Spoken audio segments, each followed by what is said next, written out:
مولانا محمد حسام الدین ثانی عاقل جعفر پاشا کی سرپرستی میں اور مولانا رحیم الدین انصاری، مولانا غیاث رحمانی، مولانا مفتی انوار احمد مفتی مغنی کی موجودگی میں پریس کانفرنس کرتے ہوئے تمام شہریوں سے جمعۃ الوداع اور نماز عید الفطر اپنے گھروں میں ہی پڑھنے کی اپیل کی گئی۔ ناظرین کرام، کیونکہ جمعۃ الوداع پھر عید کا موقع قریب آ رہا ہے اور اس سلسلے میں مسلسل فون آتے جا رہے ہیں کہ اس سلسلے میں آپ حضرات کا کیا فیصلہ ہے، کیونکہ لاک ڈاؤن پورے ہندوستان میں ہے اور یہ لاک ڈاؤن کا سلسلہ چل رہا ہے۔ تو علماء کرام نے جس انداز سے ہم کو کہا ہے کہ عیدین کی نماز میں بھی اس بات کا خیال رکھے کہ زیادہ مجمع نہ جمع ہو، 2 سے 4 آدمی 3 آدمی جو اجازت گورنمنٹ دی ہے اسی بنیاد پر آپ کو نماز ادا کرنی ہوگی۔ اور ساتھ میں ہمارے علماء کرام نے یہ بھی کہا ہے کہ اپنے گھر کے اندر بھی آپ عید کی نماز ادا کر سکتے ہیں اور اس کے بعد اگر خطبہ کوئی دینے کا اہل ہے تو وہ خطبہ بھی دے سکتے ہیں۔ اور بعض علماء نے یہ لکھا ہے کہ اگر آپ نماز سے چاشت پڑھ لیں تو وہ بھی کافی ہو جائے گا۔ تو ہمارے کو آپ کے سامنے آنے کی ضرورت اس بات سے پڑی کیونکہ ہمارا بیان تو اخباروں میں شائع ہو چکا ہے آلریڈی، لیکن آج آنے کا مسئلہ اس وقت سے ضروری تھا کہ مسلسل جو ہے لوگ آپ کو یہ پوچھنے پہ مجبور کر رہے، یہی پوچھنا چاہ رہے تھے کہ آپ کیا فیصلہ کر رہے ہیں آپ لوگ۔ اگر آپ اخبار کے بجائے ٹی وی پہ آ کر بولے وہ بہتر رہے گا۔ تو یہاں کے ہمارے مولانا مغنی صاحب سے اور ہمارے مولانا انوار صاحب سے اور مولانا ہمارے مفتی صاحب سے بھی اور ہمارے انصاری صاحب بھی موجود ہیں، ہمارے بہنوئی صاحب بھی، تو ہم سب نے یہ طے کیا کہ ایک ملاقات آپ حضرات سے رکھ کر اس بات کی وضاحت کر دیں کہ ہم کو امید ہے کہ یہ لاک ڈاؤن کے درمیان میں ہم کو نماز پڑھنے کے بعد سے اجازت نہیں ملے گی۔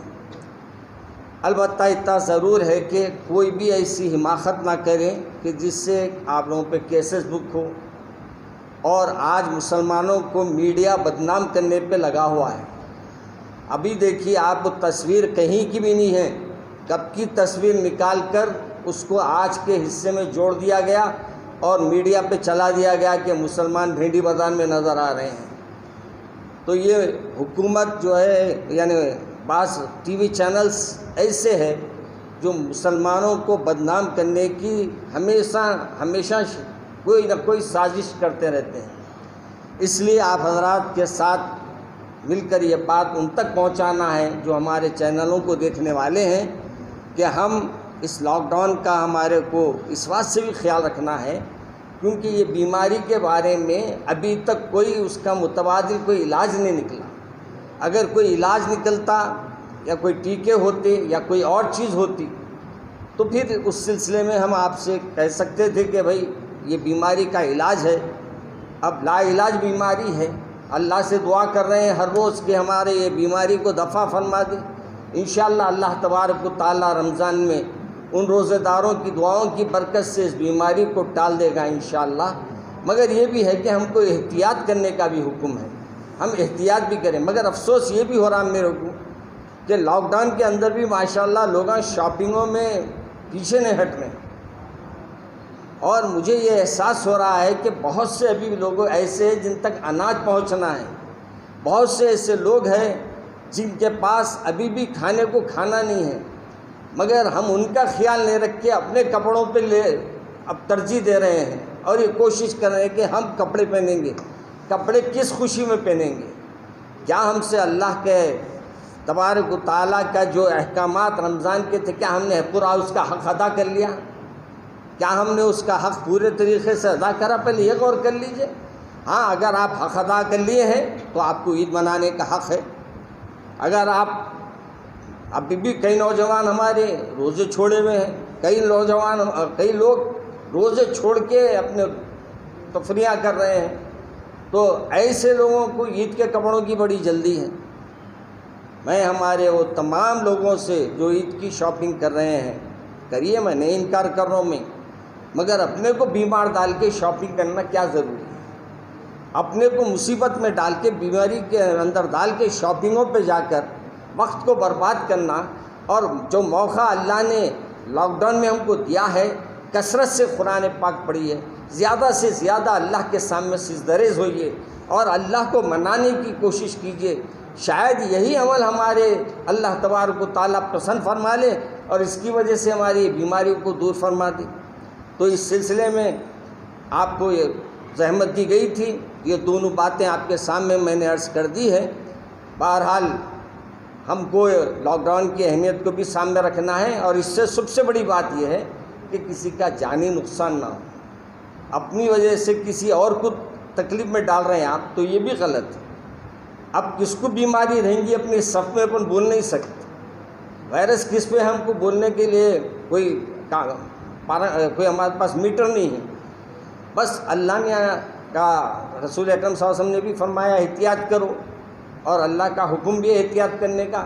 اور جب علماء ہمارے پورے سب سے بڑے یعنی دیوبند سے بھی مسئلے کا جواب آ گیا ہے،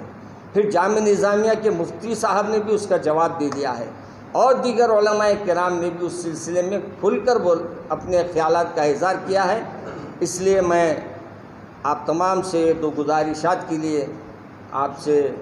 آج وقت لیا تھا، آپ کو زحمت دیا تھا، میں آپ تمام کا شکریہ ادا کرتا ہوں کہ آپ نے وقت دیا۔ السلام علیکم۔ اس وقت عید کی نماز کو لے کر کے بہت ہی زیادہ سوالات ہو رہے ہیں اور لوگ تشویش میں ہیں کہ عید کے دن کیا کیا جائے۔ میں اس وقت سب سے پہلی بات یہ بولنا چاہ رہا ہوں کہ عید کی نماز پڑھنے سے کوئی منع نہیں کر رہے ہیں، البتہ رکاوٹ جو ہے وہ لوگوں کے جمع ہونے پر ہے، کہ لوگ جمع نہ ہوں اس کے لیے رکاوٹ ہے، اور بھیڑ اکٹھا کرنے سے منع کیا جا رہا ہے، روکا جا رہا ہے۔ آج اگر کہیں کسی بھیڑ کی وجہ سے اس بیماری میں کچھ اضافہ ہو جائے یا اس کے کیسز سامنے آ جائیں تو لوگ اس کو لعن طعن نہیں کریں گے اور اس کو نشانہ نہیں بنائیں گے۔ شراب کی دکانوں کے ذریعے سے، وہاں کی بھیڑ کے ذریعے سے اگر اس بیماری میں اضافہ ہو رہا ہے تو اس کو کوئی لعن طعن نہیں کرے گا، نشانہ ملامت نہیں بنائے گا۔ بازاروں کی بھیڑ کے ذریعے سے ہو رہا ہے تو اس کو بھی نشانہ ملامت نہیں بنایا جاتا۔ لیکن اس وقت جو ہے اگر مسلمان کہیں جمع ہو جائیں، جمع ہو جائیں، عیدگاہ میں جمع ہو جائیں، جمعے کے وقت جمع ہو جائیں، جمعۃ الوداع کے موقع پر جمع ہو جائیں، یا عید کی خریداری پر جمع ہو جائیں، بھیڑ اکٹھا ہو جائے اور پھر خدا نخواستہ کچھ ایسے کیسز سامنے آ جائے، تو اس وقت ساری میڈیا کو اور دنیا کو، اس ملک کو کہ متعصب اور شرپسند لوگوں کو موقع ملے گا، اور وہ لوگ جو ہے عیدگاہوں کو، مسلمانوں کو، مسجدوں کو نشانہ ملامت بنائیں گے۔ اس لیے جب تک پابندی ہے اس وقت تک ہمارا نظریہ یہ ہے، ہماری سوچ یہ ہے کہ ہم اپنی طرف سے کسی قسم کی بھیڑ اکٹھا نہ کریں اور اس کا کوئی مطالبہ نہ کریں۔ اب رہی بات عید کے دن نماز کس طرح پڑھیں، تو جامعہ نظامیہ کی جانب سے بھی ایک وضاحت آ چکی ہے، اور اس سے زیادہ وسعت کے ساتھ ایک وضاحت بلکہ فتویٰ اور پوری ملت کے لیے رہنمائی دارالعلوم دیوبند کی طرف سے آ چکی ہے۔ جس کو جس طرح موقع ہو وہ اس پر عمل کرے،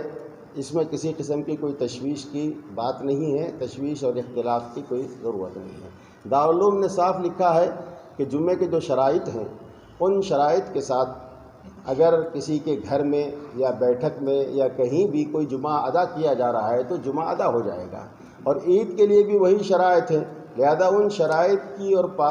کی پابندی کے ساتھ اگر گھر میں عید کی نماز ادا کی جا رہی ہے تو عید کی نماز بھی ہو جائے گی۔ اس ایک سال کے لیے ہم برداشت کر لیں، صرف اس لیے کہ ہم یا ہمارا دین یا ہمارا مذہب یا ہماری مسجدیں یا ہماری عیدگاہیں نشانہ ملامت نہ بن سکیں اور لوگوں کو اس کا موقع نہ ملے۔ اور اس سے بڑی بات یہ ہے کہ اسلام میں یہ بات بڑی اہم ہے کہ خود بھی ضرر اور نقصان سے بچو، دوسروں کو بھی ضرر اور نقصان سے بچاؤ. یہ سب سے بڑی بات ہے. ہمیں پڑوسیوں کا حد درجے احترام کرنے کا اور ان کے معاملے میں احتیاط کرنے کا، احتیاط برتنے کا مشورہ دیا گیا ہے. گھر کے بازو گھر ہے، پڑوسی ہے. ہم کہیں بازاروں میں ہیں تو ہمارے آگے چلنے والا ہمارا پڑوسی ہے، ہمارے پیچھے رہنے والا ہمارا پڑوسی ہے، ہمارے دائیں چلنے والا ہمارا پڑوسی ہے، ہمارے بائیں چلنے والا ہمارا پڑوسی ہے. ہم اپنی حد تک اپنی جان کے ذمہ دار ہیں یا جان ہم قربانی دینے کے لیے تیار ہو سکتے ہیں، لیکن اگر کسی کو ہماری وجہ سے ضرر پہنچ رہا ہے، نقصان پہنچ رہا ہے، بیماریوں کا اندیشہ ہے، خطرہ بتایا جا رہا ہے، تو اسلام کی اور مسلمانوں کی پہلی ذمہ داری بنتی ہے کہ اس میں حد درجہ احتیاط سے کام لیں. اس لیے ہم لوگ جو ہے عیدگاہوں میں جمع ہونے یا کسی جگہ جمع ہونے سے کا مشورہ نہیں دے رہے ہیں.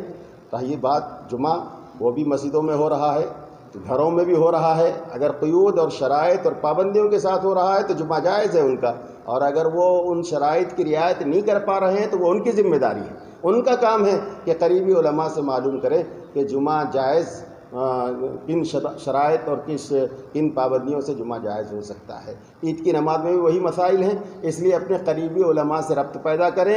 جن شرائط اور جن پابندیوں اور حدود کی رعایت کے ساتھ جمعہ مسجد میں، گھر میں یا کسی بیٹھک کے مقام پر یا عید کی نماز ہو سکتی ہے، اپنے قریبی علماء سے ربط کریں، معلومات کریں اور اس کی روشنی میں نماز ادا کر لیں تو جمعے کی نماز بھی ہو جائے گی ہماری اور عید کی نماز بھی ہو جائے گی، اور کوئی کسی قسم کا کوئی اختلاف اور تشویش کی ضرورت نہیں ہے. اللہ تعالیٰ امت مسلمہ کو صحیح فہم، صحیح سمجھ نصیب فرمائے اور اس اپنے علماء کی رہنمائی اور روشنی میں ہر اقدام کی اور کام کرنے کی توفیق اور سعادت.